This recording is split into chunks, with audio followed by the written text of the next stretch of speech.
Alrighty then, hello and welcome to 2021. I don't like the way I just said that, but, I feel like I'm on some good news right now with the table in front of me, but unlike John Krasinski, I am actually wearing pants underneath the table. So, the purpose, I guess, for this is looking at New Year's resolutions and why I think they never work. Because I probably am not the only one who's ever been like, okay, for the next year, this is what's going to happen. New Year's resolution, day one, I'm going to go to the gym. I'm going to go to the gym more. I'm going to get ripped. I'm going to do it. Be a gym rat. 2 weeks later, oh, look at that. McDonald's. And then I just stopped going to the gym. So, I'm going to be looking at today the difference between a resolution and a goal.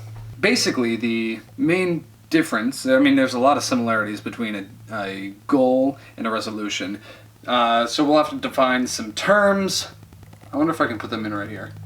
I probably will. I'll put exactly right here for reference for myself, hopefully. So I'll put that right there. A goal is a desired outcome that you hope to attain, much like setting a resolution. However, a goal has a very specific endpoint that you can place a time frame on, that being short-term or long-term. A resolution, however, is much more of an open-ended promise that you have to yourself, and it's less specific than a goal. A resolution is the overall theme of what you intend on doing, whereas a goal is where you can set much more specific benchmarks to reach what you want.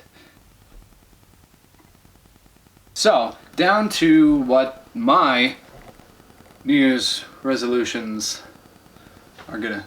I'd probably put that out of frame. What my New Year's resolutions and our goals are that I'm going to be tracking and measuring and trying to keep up with. And throughout the year, I guess I'll do updates, because why not? So, I've got a couple that are resolution... honestly, the resolution, my New Year's resolution is to stick to all of my goals, because that's the best way that I can tie these in together.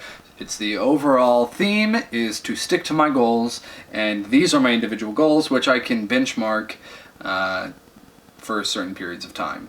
And most of these are full year commitments. One is a shorter term, shorter being like 9 months, but still...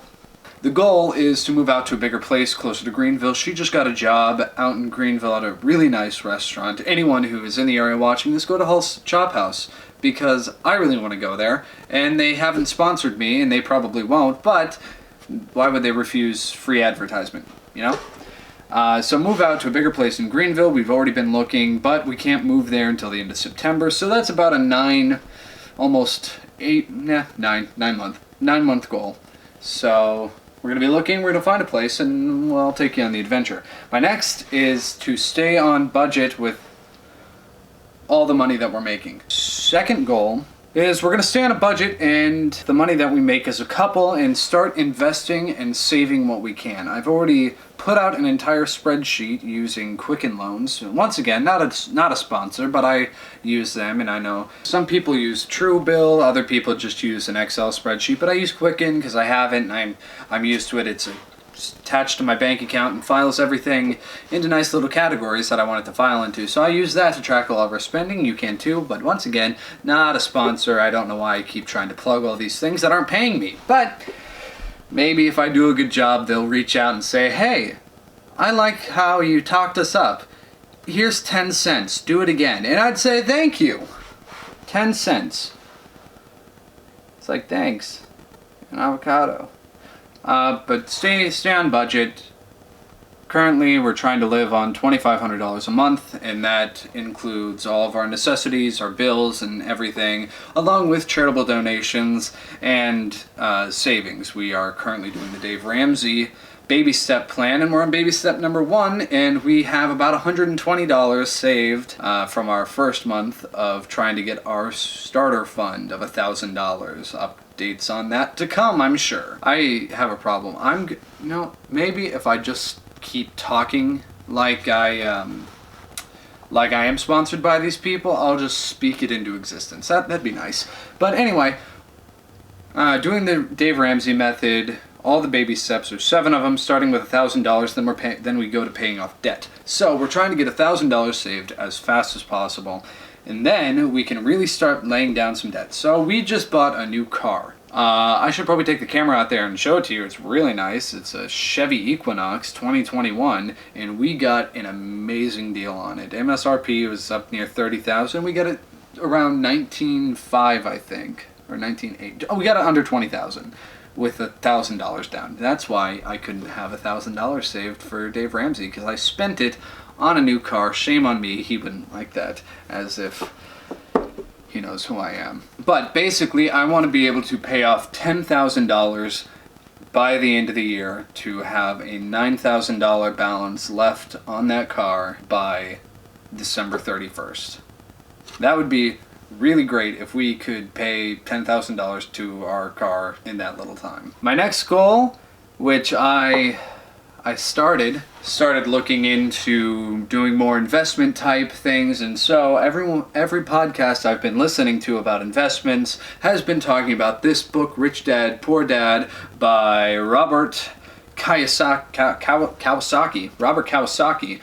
Not a sponsor, but it's a good book. It's a really, if you're interested in any type of investments, learning how to make money and make money work for you, I'd suggest it, because I'm a slow reader. I started this book and I got 60 pages in like a day. I'm a slow reader, and I'm trying to get on a path of reading at least one book a month centered around finance, or honestly whatever I have, because we have a ton of books that I have never read and I've wanted to read them, but anytime I've made a New Year's resolution where I say I want to read more books, it doesn't really matter if I say I want to read more books, because if I read, 20 pages of a book last year and I say I want to read more books, I could end up reading, 60 pages, and then I'd complete my New Year's resolution to read quote-unquote more books, or more of a book. But I'm trying to do this New Year's resolution versus goal setting where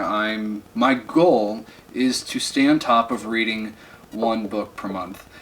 Pretty much my Saturdays, the way I'm figuring it, my Saturdays are going to be book days, because I don't work Saturday, don't do anything Saturday except for go to the dump. So my Saturdays are going to be me reading a book. Here I am coming in the 11th hour of this month. I'm just barely squeezing it in, because I thought about these New Year's resolutions at the beginning of the month, and so far, 60 pages deep of a 400-page book, I'm not doing so well on the reading part, but make good on my goals to make at least one YouTube video a month, because I don't have a whole lot of time, and I've wanted to do more videos, and this way, just one a month is something that I can easily accomplish. Hopefully easily accomplish, but goal setting in actually reaching your goals brings more pride and joy and it's fulfilling, is what I'm trying to say. It's fulfilling when you can say, I'm going to do this, and you actually do it. But when I'm making these YouTube videos, I'm going to try to do more interesting, learn a little bit more about editing techniques and filming techniques, and trying to match music like a lot of the other big vloggers out there do, just to make my content a little bit more interesting. And I don't care if I get any more than the 32 of you guys that are following me. Thanks, by the way. Really appreciate it. Yeah, so that's, I guess, New Year's resolutions versus New Year's goal. So I encourage all of you to think about what the difference is between you setting a New Year's resolution in the past and you trying to set a New Year's goal for this year. I know it's the end of the month. I've been busy working a lot, which isn't a bad thing. I like where I work. But busy is good right now, because you guys got to make some money to pay off $10,000 of debt to the car company. Not really, but to the bank, because they paid for my car, and now I'm just paying them back, and I'm trying to not have to pay a crap ton of interest, because that's where they get you over 7 years. You pretty much pay for your car twice over after 7 years. So buy a car, buy in cash, or try to make a habit of paying off the debt sooner rather than later. Well, here we are, ladies and gentlemen. This is my house.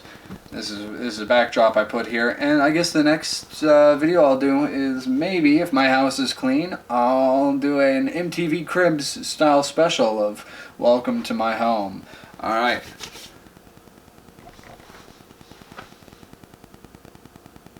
Did that work? Oh, no, there's some music, And, we're out.